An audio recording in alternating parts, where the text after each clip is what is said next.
Choosing the right business structure could save you thousands in taxes each year. But what's the real difference between an LLC, a corporation, a partnership, and a sole proprietorship? Let's break it down. In this video, I'll explain exactly what you need to consider before starting your business so you can save on taxes, limit your personal liability, and plan for the future. With over 12 years experience helping business owners with tax planning, I've seen how the right structure can make a huge difference in what you owe. Before we dive in, I'm Brad Paladini, a tax attorney with over a decade of experience advising businesses on how to maximize tax savings and minimize liabilities. The first thing we need to understand before starting a business is that there's two different decisions you're going to need to make. The first is the legal structure that you're going to select for your business and possibly how that legal structure is taxed. We have different legal structures that we can create in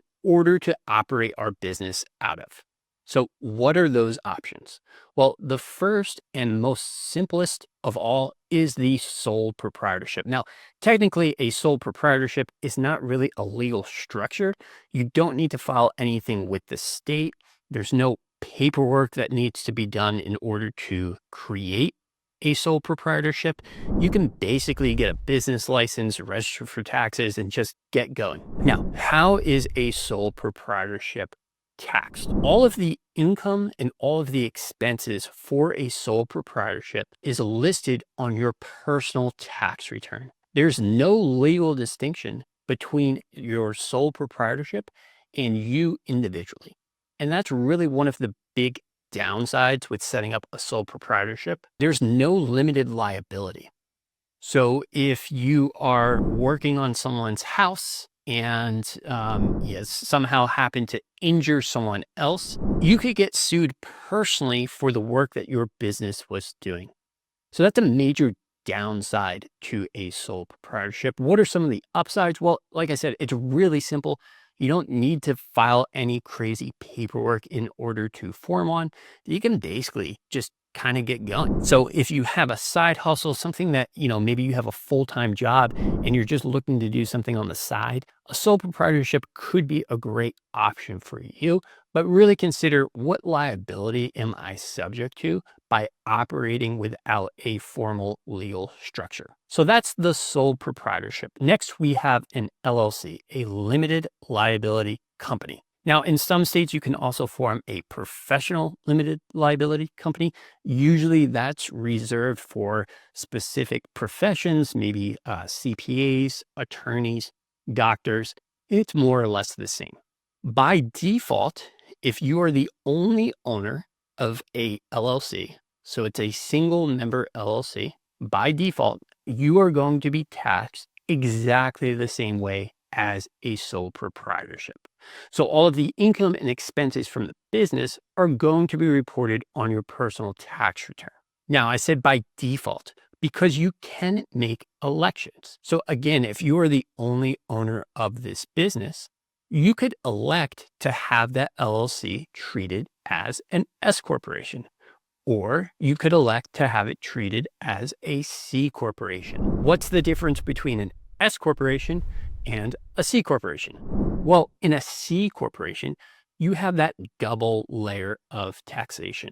So the business would file a separate tax return and it would pay taxes on the profit of the business. In addition, if you want to take any money out of that business, whether it be via a salary or a dividend, you are also going to pay taxes as an individual. So you are taxed twice.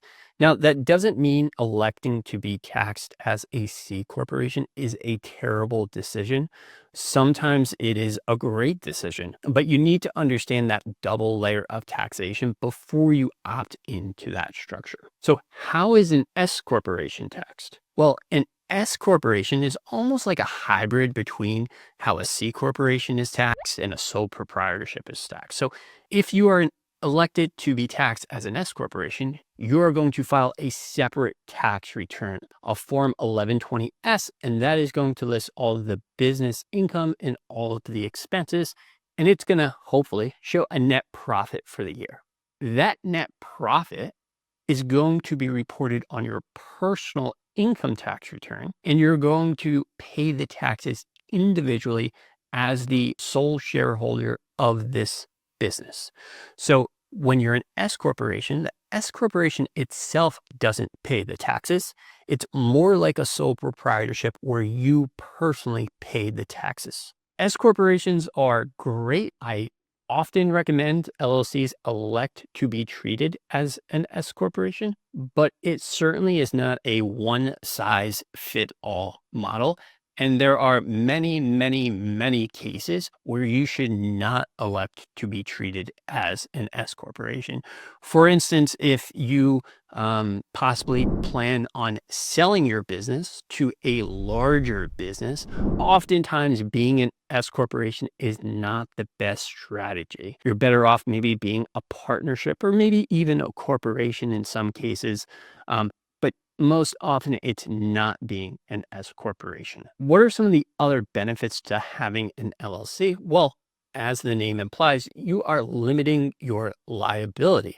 So now in that example that we gave earlier of, you're doing a job and someone gets hurt, they would be suing the LLC and most often not you personally for that injury. Now, it's certainly not foolproof. They could still try to sue you individually, but the idea is that you are limiting the liability of your personal assets, your personal home, anything else that you have of value personally, and all of the liability is with that LLC.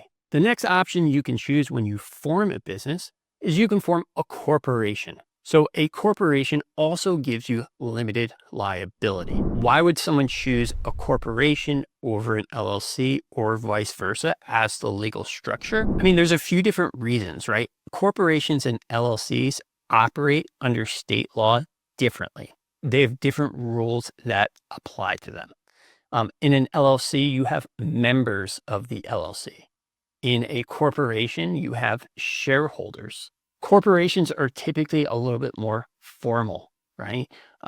You have maybe a board of directors, you have meeting minutes that you have to comply with, you have different classes of stock that you need to issue.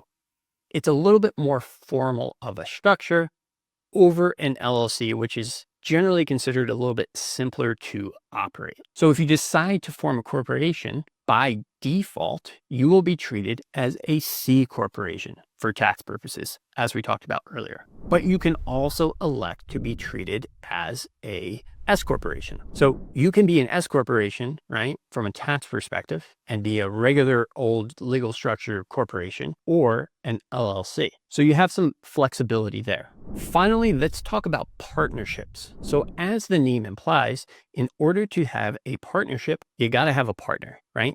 So you have to operate that business with someone else. So partnerships are similar to single member or sole proprietorships in that the individuals pay the taxes and there's no limited liability on partnerships. Basically, to start a partnership, you and your buddy start a company. You don't need to file any sort of paperwork with the state.